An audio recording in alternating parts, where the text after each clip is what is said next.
Africa Content TV.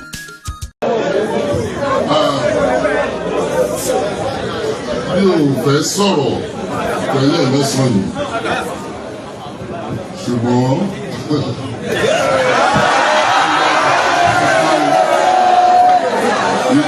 mi ò fẹ́ sọ̀rọ̀ nítorí mo ti wòye pé mi ò fẹ́ máa sọ̀rọ̀ mọ́ ní agbo mùsùlùmí. Ìdí ni wípé ọ̀rọ̀ tí bá sọ ní agbo yìí wọ́n máa ń dá mi lóhùn, inú dẹ̀ máa ń bí mi kí má parọ́. So mo rò pé nǹkan tí ò jẹ́ sọ̀rọ̀ ní ọjọ́ tí mo wá sí ọ̀dọ̀ mufti nìyẹn. Mo wò wípé mi ò ní sọ̀rọ̀. Èmi tí wọ́n bá gbọ́ kankan lẹ́nu kò ní sí conflict. Ṣùgbọ́n ó yẹ kó yé yín pé ọmọ tó bá ń fèsì sí nǹkan tí bàbá ẹ sọ kò ń ṣọmọ dáadáa. Tó bá jẹ́ ọmọ rárá ni kò ní fèsì sí nǹkan. Ṣùgbọ́n nítorí nǹkan tí ẹlẹ́gbẹ̀já farabalẹ̀. Ṣùgbọ́n nítorí nǹkan tí Imam Soun tó sọ, tó òun ní kẹ́ bá rí òun ló jẹ́ kí n fẹ́ sọ̀rọ̀. Ó sọ nǹkan kan, ó ní ìtàn là ń pa lẹ́nu yìí. Mo lè dúpẹ́ pé ó sọ nǹkan tó sọ. Nítorí ẹni ẹ máa wò ó, kí n má jókòó níbi ilé yìí. Ó jẹ́ pé mi ò jẹ́ ìtàn náà lèmi náà sọ pọ̀ sí ìtàn àfihàn ni mo sọ ni mo sọ àbí báwo lẹ ṣe sọ ibi ìtàn ni à ń kọ. Èèyàn máa ń kọ oríṣi ìtàn méjì. Ìtàn tí méjèèjì lẹ́nu wọn máa sọ láéláé o. Ẹni tó bá ṣe nǹkan dáadáa ìtàn náà lọ máa sọ nípa ẹ̀. Ẹni tó bá dẹ̀ ṣe nǹkan burúkú ìtàn náà ni wọ́n máa sọ nípa ẹ̀. Mo dúpẹ́ pé mo wà bí ilé yìí. Alhamdulillah. Ọ̀pọ̀lọpọ̀ nǹkan òye ọ̀pọ̀lọpọ̀ òun mo fi sọ pé ìtàn ni. Mi ò rò tẹ́lẹ̀ àgbà tí Imam Soun tó sọ nǹkan tó sọ. Àlùfáà Kìrìsìtẹ́nì ni mo jẹ́ fún 31 years. Èmi mú wá ń ka Kùránì dè. Ọ̀pọ̀lọpọ̀ tó bá yá. Wípé ọba Kìrìsìtẹ́nì ó jẹ ó wá pa Kùránì dè. Ìtàn ni but ìtàn kan tí Ọlọ́run sọ fún wa ní ìlú Ogbomosho òun ní pé àmẹ̀yà àmọ́ religion. Grandmother tèmi màmá tó bí bàbá mi Muslim bẹ̀rẹ̀ tó fi kú. Gbogbo àwọn aráalé bàbá mi Muslim ni wọ́n. Bàbá mi kọ̀ jẹ́ Kristẹni nítorí ọ̀dọ̀ ẹni tó lọ gbé ìgbà tí bàbá ẹ̀ kú. Òun ló dé. Ṣùgbọ́n ìyẹn ò yí ọ̀pọ̀lọpọ̀ ní nǹkan tí mo sọ ń bẹ̀rẹ̀. Èmi dẹ̀ dúpẹ́ lé ní ìpè Ọlọ́run fún mi ṣe ìtàn fún ìlú Ogbomosho. Alhamdulillah. Tó kò wá jẹ́ kò sí ọba kan tó lè jẹ táwa sọ wípé nítorí òun jẹ́ Kristẹni òun ò lè fọwọ́ kan Kùránì. Àbí ọba kan á wá jẹ ní ìsìn olórí àwọn aláwo wà níbí, oníṣẹ̀ṣe wà níbí. A wá sọ pé òun ò ní lọ sí ilé tí wọ́n ti ń ṣe ìṣẹ̀ṣe àti lọ́bẹ̀. Aláṣẹ bí l'Ógbómọ̀ṣọ́ nìyẹn. Nǹkan táwa bá lẹ̀ àfẹ́kú bàjẹ́ lórí wọn. Pàápàá sọ pé ní gbogbo wọn ṣì jókòó rèé. Kí wọ́n wá jókòó kí ni sọ pé torí mo jẹ́ Kristẹni mi ò ní jókòó. Ẹ̀rọ wọn ti ẹ̀mí kọ́ wúùtọ̀ yìí nípa. Ìyẹn àkọ́kọ́. Èkejì, òun ní pé mo rí pé a pọ̀ gan ní ibi. Èmi ò rí ìjọ mùsùlùmí tó pọ̀ tó lè rí o àfi tá a bá ń ṣe kánífà tí ọ̀pọ̀lọpọ̀ wa. ṣùgbọ́n nítorí ẹwà níbí mo mọ̀ kọ́kọ́lọ́pàá ṣe bí mo rí wọn gbà tí wọ́n wọlé bọ̀. ọ̀pọ̀lọpọ̀ ò mọ̀ nǹkan kan tí wọ́n ń pè ní chief. Everybody say chief.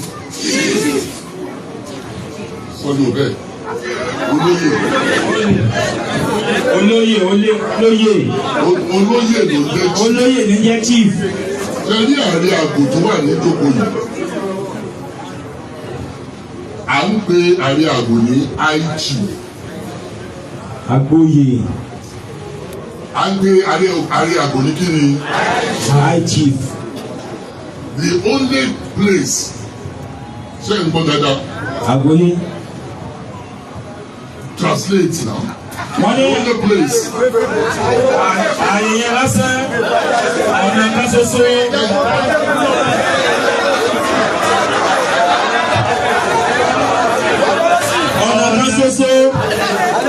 ọ̀nà kan ṣoṣo.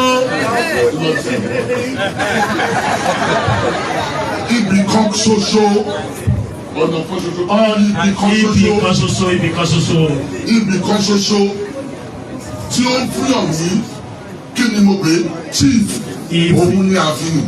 Ibì kan ṣoṣo tí a fi lè joyè láàfin. Ààfin nìkan ló ń fúnyàn ní chieftaincy title. Oyè oríkì ààfin nìkan wọ́n ti máa fún yàn. Oríkì jẹ. Oyè orúkọ oyè. Olóyè. Àwẹ̀ ni. Àwẹ̀ ló ń jẹ́. Báyọ̀ ọ̀gá rẹ̀ ní ìgbà bàbá tó fún ìgbà rẹ̀. Gbogbo ilẹ̀ ń gbàwẹ̀ ọ̀rẹ́ mama translate ẹ̀ mama túmọ̀ rẹ̀. Irọ́ mo fẹ́ kí n fi ara balẹ̀ sí ìgbà tí mo sọ bí o. Mo fẹ́ kí n fi ara balẹ̀. Wọ́n ní ká farabalẹ̀ dáadáa láti gbọ́ nǹkan tí mò ń sọ. Ẹsẹ̀ yìí tí bàbá fẹ́ pàṣẹ yìí.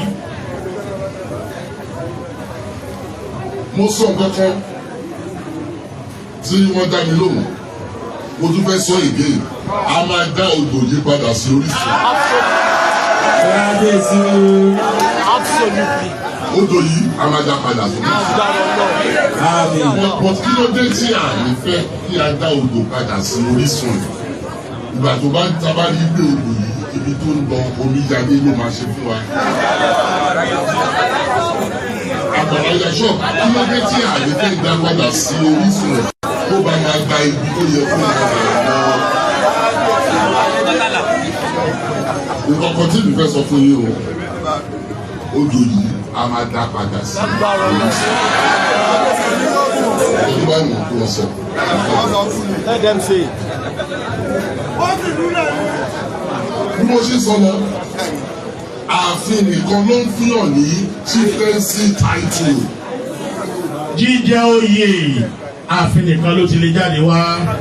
Tẹ́ bá gbọ́ pé èèyàn kan jẹ́ chief something, ààfin yìí àti ààfin ìlú. Àtàwọn ààfin míì láwọn ìlú káàkiri ni wọ́n ti fún yàn lóyè. Òun nìkan ló ń fúnyàn ní chieftaincy title.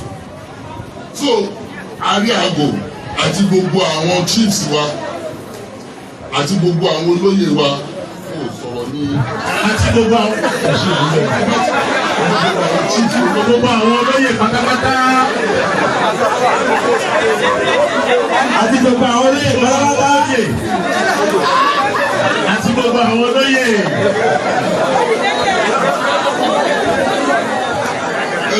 Mo fẹ́ kẹ́ gbọ́ mi dáadáa o nítorí ọ̀pọ̀lọpọ̀ nǹkan ò yé ọ̀pọ̀lọpọ̀ òun mo fi báwo ni pé Imam South òun ló. Imam Ogbomosho Ogbomosho. Ọlọ́gbọ̀n ní kẹ́sẹ́ tí mo fi ń sọ̀rọ̀ lórí òfẹ́ sọ̀rọ̀. Gbogbo ẹni tó bá jẹ́ chief. Olóyè ìkóyè torí ọjẹ́. Tí wọ́n bá ti rí ní iwájú orúkọ ẹ̀. Tí wọ́n bá ti fi oyè olóyè lágbájá olóyè tàmẹ̀dùn olóyè làkàsìbì. Ẹ mọ̀ yìí pé ààfin ìlú òun ní. Orí òní kún kí ọ̀dà yan fá fún rẹ̀ ẹnìkan ní ó sá fún yàn lóyè. So tí a bá pe èèyàn ní chief imam. Bàbá pè yàn ní olóyè ìmáàmù. Ààfin ló ti gba oyè yẹn o. ààfin ló ti gba oyè yẹn. ẹ jẹ́ ẹ sọ kankan fún yín ẹ wo iye ìmáàmù tó wà ní ìlú ṣé ìmáàmù kan ló wà lù ní nǹkan tó jẹ́ kí ẹni tí wọ́n ń pè ní chief imam. olóyè ọ̀gá lè máa mọ̀. òun ni wípé ó gba oyè láàfin. Soun. tí èèyàn bá gba oyè ní mọ́ṣáláṣí kò lè pè rẹ̀ ní chief. ṣé ẹ̀ ń gbọ́ mi báyìí? lólóyè. àfi tó bá gba oyè ní ààfin òun ni a lè fi chief síwájú. ìlà tó fi olóyè lè máa mú ṣáájú rẹ̀. ṣé ẹ rí ẹni tó bá dẹ̀ ti jẹ oyè ní ààfin èmi ò mú ààfin yìí o ààfin Ṣọ̀ún.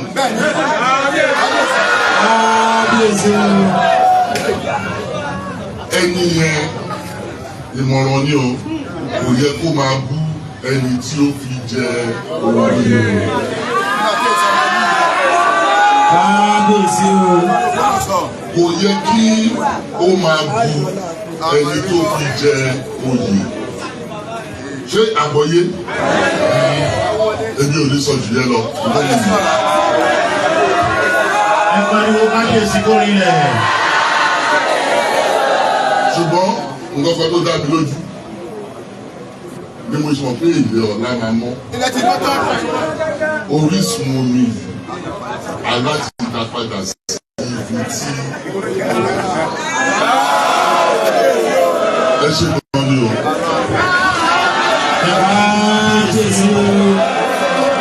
ní àpẹẹrẹ.